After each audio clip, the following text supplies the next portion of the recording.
नमस्कार दोस्तों, हमारे चैनल पर आपका स्वागत है। जय श्री कृष्णा, राधे राधे, हर हर महादेव, ओम नमो भगवते वासुदेवाय नमः।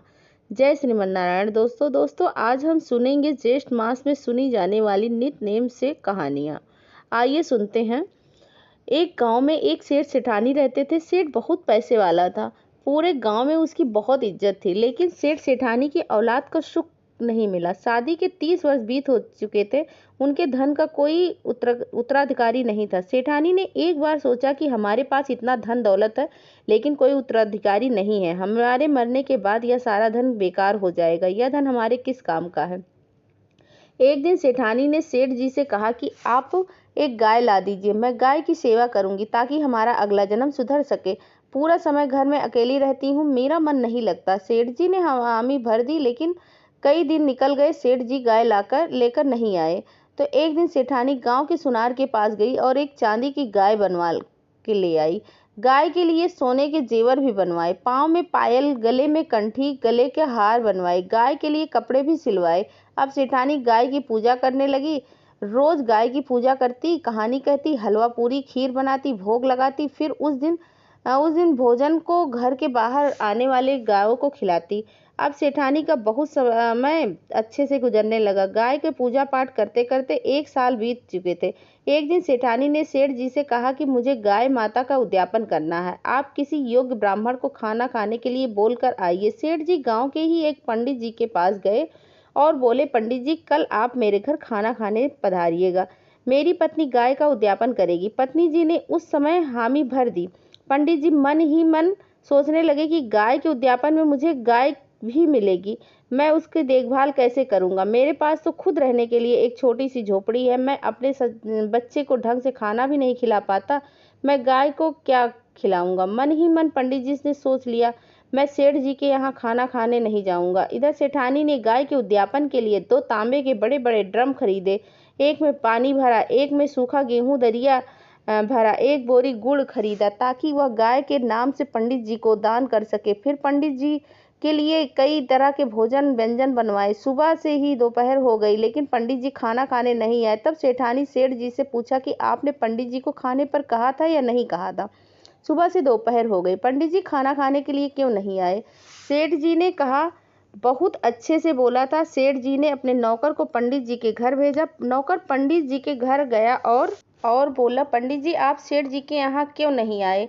आप अपना नुकसान क्यों कर रहे हैं। हमारी सेठानी आपको चांदी की गाय देगी और बहुत सारा धन देगी। पंडित जी की ही मन खुश हो गए। तुरंत तैयार होकर नौकर के साथ सेठ सेठानी के घर पहुंच गए। सेठानी ने पंडित जी का खूब आदर सत्कार किया। पंडित जी को खूब सारे धन मिले। पंडित जी बहुत खुश हुए। पंडित जी ने सेठानी को खूब आशीर्वाद दिया। कुछ समय के बाद एक ही दिन सेठ सेठानी की मृत्यु हो गई। जब यम मार्ग में बैतनी नदी आई तो सेठानी ने आंखें बंद करके गाय माता का ध्यान किया। उसी समय उनके सामने गाय माता आ गई। सेठानी ने सेठ जी से कहा कि आप गाय माता की पूंछ पकड़ लीजिए, हमें बैतनी नदी पार करनी है। दोनों सेठ सेठानी ने गाय माता की पूंछ पकड़ ली। बड़े ही आराम से बैतनी नदी पार कर लिया। करने के बाद सेठ सेठानी ने अपनी पत्नी से कहा कि अरे सेठानी, यह कैसे चमत्कार हुआ, तुमने कब गायदान करी। तब सेठानी सेठ की पूरी बात बताई कि हमारे धन का कोई भी उत्तराधिकारी नहीं था, तो मैंने चांदी की गाय के पूरे साल भर पूजा करके गाय के उद्यापन में वह चांदी की गाय और बहुत सारा दान दिया था। उसी का फल है आज हमने बैतनी नदी बड़े आराम से पार कर लिया है। जो भी मनुष्य अपने जीवन का काल में ऐसा करता है, मरने पर उसे यह मार्ग के दुख नहीं भोगने पड़ते हैं। इस कहानी का फल सबको मिले, कहानी कहने वाले को भी मिले और सुनने वाले को भी मिले। गाय माता की जय, विष्णु भगवान की जय हो। प्रेम से बोल। आइए सुनते हैं दूसरी कहानी। धर्मराज की जय हो। बहुत पुरानी बात है। एक गांव में 2 सेठानियां रहती थी। बड़ी सेठानी के पास बहुत सारा धन था, लेकिन वह स्वभाव से बड़ी कंजूस और घमंडी थी। छोटी सेठानी के घर में धन कम था, लेकिन वह सरल स्वभाव की थी। जब वो सबकी मदद किया करती थी, साथ ही धार्मिक कार्य और लोगों की मदद करने से अपना समय व्यतीत करती थी। हर रोज सुबह स्नान करने के बाद तुलसी पीपल सींचती, भगवान के मंदिर में जाकर पूजा पाठ करती और वहीं बैठकर धर्मराज जी की कथा कहानी का नित नेम से किया करती थी। यह सब देखकर बड़ी सेठानी हंसती और कहती, यह तो पूरा दिन फालतू कामों में अपना समय व्यतीत करती है। ऐसे ही दिन बीतते गए और दोनों सेठानियां बुढ़ी हो गई और एक दिन दोनों की मृत्यु हो गई। छोटी सेठानी को लेने के लिए धर्मराज जी अपने विमान भेजा और बड़ी सेठानी को दूध मारते हुए ले जाने लगे। रास्ते में बड़ी सेठानी ने कहा कि मुझे भूख लगी है। तब दूध बोले कि यदि तुमने अपनी संपूर्ण जीवन में किसी को खाना खिलाया होगा तभी हम तुम्हें खाना देंगे, अन्यथा नहीं देंगे। थोड़ी देर बाद उसने फिर से कहा, मुझे प्यास लगी है। तब दूध बोले कि यदि तुमने अपने जीवन में किसी प्यासे को पानी पिलाया होगा तभी हम तुम्हें पानी देंगे, अन्यथा नहीं देंगे। इस प्रकार उसे पानी भी नहीं दिया और ना ही आगे रास्ते में कांटे चुभने लगे। तो तेज गर्मी पड़ने लगी, लेकिन दूध उसे घसीटते हुए ले जा रहे थे। तब बड़ी सेठानी बड़ा पछता रही थी कि मेरे पास सब कुछ होते हुए भी हम दान धर्म नहीं किए। बड़ी कठिनाइयों के साथ वह धर्म नगरी पहुंची। वहां जाकर उसने देखा कि छोटी सेठानी सोने के सिंहासन पर बैठी है और उसके पास तरह तरह के व्यंजन फल रखे हुए हैं और दास दासियां चंवर डुला रहे हैं। छोटी सेठानी के ठाट बाट देखकर बड़ी सेठानी बड़ा पछता रही थी। बड़ी सेठानी बोली, हे प्रभु, मुझे सवा पहर का समय दे दीजिए, मैं वापस आकर अपना दंड भोग लूंगी। बड़ी सेठानी के बार बार आग्रह करने पर भी धर्मराज जी बोले कि ठीक है। बड़ी सेठानी के शरीर में वापस प्राण डाल दिए गए और वह धरती पर आते ही अपने पंडितों को बुलाकर धर्मराज जी की कहानी सुनी और सब तरह के दान धर्म करी और उद्यापन करी। इतने में समय पूरा हो गया। अब की बार बड़ी सेठानी को लेने के लिए स्वर्गलोक का विमान आया और सवा पहर के दान और धर्मराज जी की कहानी सुनने से बड़ी सेठानी को भी स्वर्गलोक की प्राप्ति हुई। जय हो धर्मराज जी की, महाराज जी की जय। जय विष्णु भगवान की जय। एक गांव में एक बुढ़िया माई रहती थी। वह नित नियम नदी पर स्नान करती थी, तुलसी माता को सींचती और तुलसी माता से कहती, तुलसी माता सबकी दाता, मैं बिरला सींच दूं, कर निस्तार मेरा तुलसी माता लडुआ दे, पीताम्बर की धोती दे, मीठा मीठा ग्रास दे, बैकुंठ का वास दे, चटके की चाल दे, पटके की मौत दे, चंदन की काट दे, झालर की झनकार दे, साईं का राज दे, दाल भात का जीवन दे, देगास की मौत दे और कृष्ण का कंधा भी दे। बुढ़िया माई रोज तुलसी सींचती, सींचने के बाद यही बात कहती। उसकी बात सुनकर तुलसी माता सूखने लगी। एक दिन भगवान हरि ने पूछा कि हे प्रिय, इतनी औरतें तुम्हें सींचती हैं, मीठा भोग लगाती हैं, गीत सुनाती हैं, फिर भी तुम क्यों सोख रही हो? तब तुलसी माता ने कहा कि प्रभु, एक बुढ़िया माई रोज मेरे पास आती है, रोज मुझसे यही बात कहती है, तो मैं हर बात पूरी कर सकती हूँ, पर यह श्री हरि का कांधा कैसे ला सकती हूँ? तब भगवान हरि बोले कि या मरेगी तब कांधा देने मैं स्वयं जाऊंगा। प्रिय, तुम चिंता मत करो। कुछ दिनों के बाद बुढ़िया माई का देहांत हो गए। बुढ़िया माई के अंतिम संस्कार के लिए गांव के कुछ लोग बुढ़िया माई के मृत शरीर को उठाने लगे तो वह बुढ़िया माई इतनी भारी हो गई, किसी से भी नहीं उठती। तब गांव के लोगों ने बोलने लगे कि बुढ़िया माई तो पूरे पूरे जीवन में पूजा पाठ किया, फिर भी यह इतनी भारी कैसे हो गई? तभी उधर से बूढ़े ब्राह्मण के रूप में भगवान हरि आ रहे थे और आए पूछने लगे कि क्या हुआ है। तभी किसी ने कहा कि बुढ़िया माई का शरीर उठ नहीं रहा है, लगता है यह पाप भी बहुत करती थी, इसीलिए मरने के बाद भी भारी हो गई। तब भगवान ने हरि ने बोले, मुझे इसके कानों में एक बात कहने दो, शायद उठ जाए। लोग बोले, ठीक है, आप भी प्रयास कर लो। भगवान बुढ़िया माई के कानों में कहने लगे कि बुढ़िया माई, मन की निकाल ले, अडवा ले, गडवा ले, पीताम्बर की धोती ले, मीठा मीठा ग्रास ले, बैकुंठ का वास ले, चटके की चाल ले, पटके की मौत ले, चंदन की गांठ ले, झालर की झंकार ले, दाल भात का जीवन ले, एकादशी की मौत ले और श्री हरि कंठ का कांधा ले।